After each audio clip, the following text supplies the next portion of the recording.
12واں باب سبت کے بارے سوال۔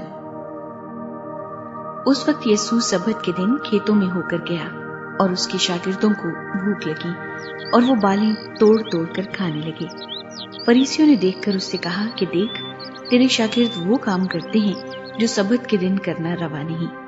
اس نے ان سے کہا، کیا تم نے یہ نہیں پڑھا کہ جب داؤد اور اس کے ساتھی بھوکے تھے تو اس نے کیا کیا؟ وہ کیوں کر خدا کے گھر میں گیا اور نظر کی روٹیاں کھائیں جن کو کھانا نہ اس کو روا تھا نہ اس کے ساتھیوں کو، مگر صرف کاہنوں کو۔ یا تم نے تورات میں نہیں پڑھا کہ کاہن سبت کے دن ہیکل میں سبت کی بے حرمتی کرتے ہیں اور بے قصور رہتے ہیں؟ میں تم سے کہتا ہوں کہ یہاں وہ ہے جو ہیکل سے بھی بڑا ہے۔ لیکن اگر تم اس کے معنی جانتے کہ میں قربانی نہیں بلکہ رحم پسند کرتا ہوں تو بے قصوروں کو قصوروار نہ ٹھہراتے، کیونکہ ابن آدم سبت کا مالک ہے۔ سوکھے ہاتھ والا شخص۔ اور وہ وہاں سے چل کر ان کے عبادت خانے میں گیا، اور دیکھو وہاں ایک آدمی تھا جس کا ہاتھ سوکھا ہوا تھا۔ انہوں نے اس پر الزام لگانے کے ارادے سے یہ پوچھا کہ کیا سبت کے دن شفا دینا روا ہے؟ اس نے ان سے کہا، تم میں ایسا کون ہے جس کی ایک ہی بھیڑ ہو اور وہ سبت کے دن گڑھے میں گر جائے تو وہ اسے پکڑ کر نہ نکالے؟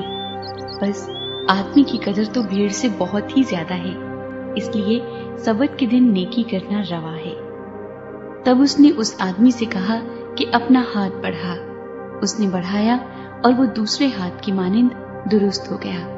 اس پر فریسیوں نے باہر جا کر اس کے برخلاف مشورہ کیا کہ اسے کس طرح ہلاک کرے۔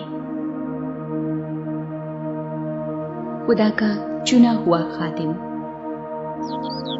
یسوع یہ معلوم کر کے وہاں سے روانہ ہوا اور بہت سے لوگ اس کے پیچھے ہو لیے، اور اس نے سب کو اچھا کر دیا اور ان کو تاکید کی کہ مجھے ظاہر نہ کرنا، تاکہ جو یسایہ نبی کی معرفت کہا گیا تھا وہ پورا ہو کہ دیکھو یہ میرا خادم ہے جسے میں نے چنا، میرا پیارا جس سے میرا دل خوش ہے۔ میں اپنا روح اس پر ڈالوں گا اور یہ غیر قوموں کو انصاف کی خبر دے گا۔ یہ نہ جھگڑا کرے گا نہ شور، اور نہ بازاروں میں کوئی اس کی آواز سنے گا۔ یہ کچلے ہوئے سرکنڈے کو نہ توڑے گا اور دھواں اٹھتے ہوئے سن کو نہ بجھائے گا، جب تک کہ انصاف کی فتح نہ کرائے، اور اس کے نام سے غیر قومیں امید رکھیں گی۔ یسوع مسیح اور بال-زبول۔ اس وقت لوگ اس کے پاس ایک اندھے گونگے کو لائے جس میں بدروح تھی۔ اس نے اسے اچھا کر دیا، چنانچہ وہ گونگا بولنے اور دیکھنے لگا، اور ساری بھیڑ حیران ہو کر کہنے لگی، کیا یہ ابن داؤد ہے؟ فریسیوں نے سن کر کہا، یہ بدروحوں کے سردار بال-زبول کی مدد کے بغیر بدروحوں کو نہیں نکالتا۔ اس نے ان کے خیالوں کو جان کر ان سے کہا، جس بادشاہی میں پھوٹ پڑتی ہے وہ ویران ہو جاتی ہے، اور جس شہر یا گھر میں پھوٹ پڑے گی وہ قائم نہ رہے گا۔ اور اگر شیطان ہی نے شیطان کو نکالا تو وہ آپ اپنا مخالف ہو گیا، پھر اس کی بادشاہی کیوں کر قائم رہے گی؟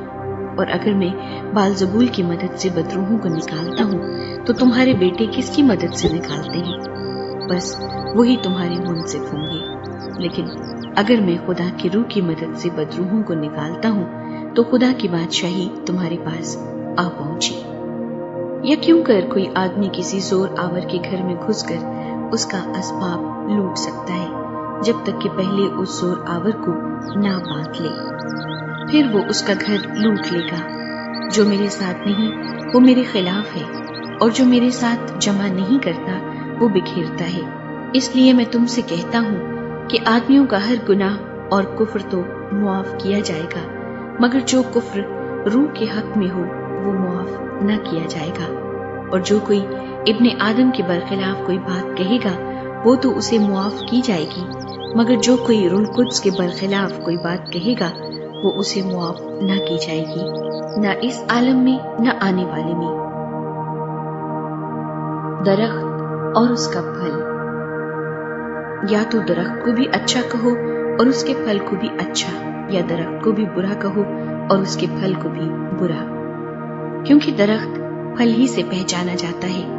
اے سام کے بچوں، تم برے ہو کر کیوں کر اچھی باتیں کہہ سکتے ہو؟ کیونکہ جو دل میں بھرا ہے وہی منہ پر آتا ہے۔ اچھا آدمی اچھے خزانے سے اچھی چیزیں نکالتا ہے، اور برا آدمی برے خزانے سے بری چیزیں نکالتا ہے۔ اور میں تم سے کہتا ہوں کہ جو نکمی بات لوگ کہیں گے، عدالت کے دن اس کا حساب دیں گے، کیونکہ تو اپنی باتوں کے سبب سے راست باز ٹھہرایا جائے گا اور اپنی باتوں کے سبب سے قصوروار ٹھہرایا جائے گا۔ معجزے کا مطالبہ۔ اس پر بعض فقیہوں اور فریسیوں نے جواب میں اس سے کہا، اے استاد، ہم تجھ سے ایک نشان دیکھنا چاہتے ہیں۔ اس نے جواب دے کر ان سے کہا، اس زمانے کے برے اور زناکار لوگ نشان طلب کرتے ہیں، مگر یونا نبی کے نشان کے سوا کوئی اور نشان ان کو نہ دیا جائے گا، کیونکہ جیسے یونا 3 رات دن مچھلی کے پیٹ میں رہا، ویسے ہی ابن آدم 3 رات دن زمین کے اندر رہے گا۔ نینوا کے لوگ عدالت کے دن اس زمانے کے لوگوں کے ساتھ کھڑے ہو کر ان کو مجرم ٹھہرائیں گے، کیونکہ انہوں نے یونا کی منادی پر توبہ کر لی۔ اور دیکھو، یہاں وہ ہے جو یونا سے بھی بڑا ہے۔ دکن کی ملکہ عدالت کے دن اس زمانے کے لوگوں کے ساتھ اٹھ کر ان کو مجرم ٹھہرائے گی، کیونکہ وہ دنیا کے کنارے سے سلیمان کی حکمت سننے کو آئی۔ اور دیکھو، یہاں وہ ہے جو سلیمان سے بھی بڑا ہے۔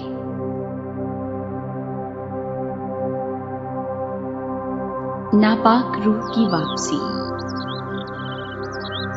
جب ناپاک روح آدمی میں سے نکلتی ہے تو سوکھے مقاموں میں آرام ڈھونڈتی پھرتی ہے اور نہیں پاتی، تب کہتی ہے، میں اپنے اس گھر میں پھر جاؤں گی جس سے نکلی تھی، اور آ کر اسے خالی اور جھڑا ہوا اور آراستہ پاتی ہے۔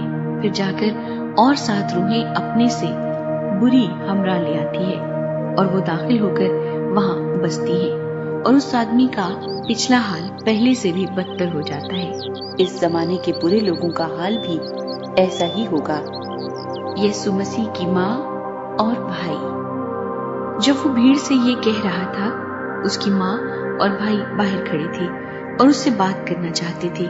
کسی نے اس سے کہا، دیکھ، تیری ماں اور تیرے بھائی باہر کھڑے ہیں اور تجھ سے بات کرنا چاہتے ہیں۔ اس نے خبر دینے والے کو جواب میں کہا، کون ہے میری ماں اور کون ہے میرے بھائی؟ اور اپنے شاگردوں کی طرف ہاتھ بڑھا کر کہا، دیکھو، میری ماں اور میرے بھائی یہ ہیں، کیونکہ جو کوئی میرے آسمانی باپ کی مرضی پر چلے وہی میرا بھائی اور میری بہن اور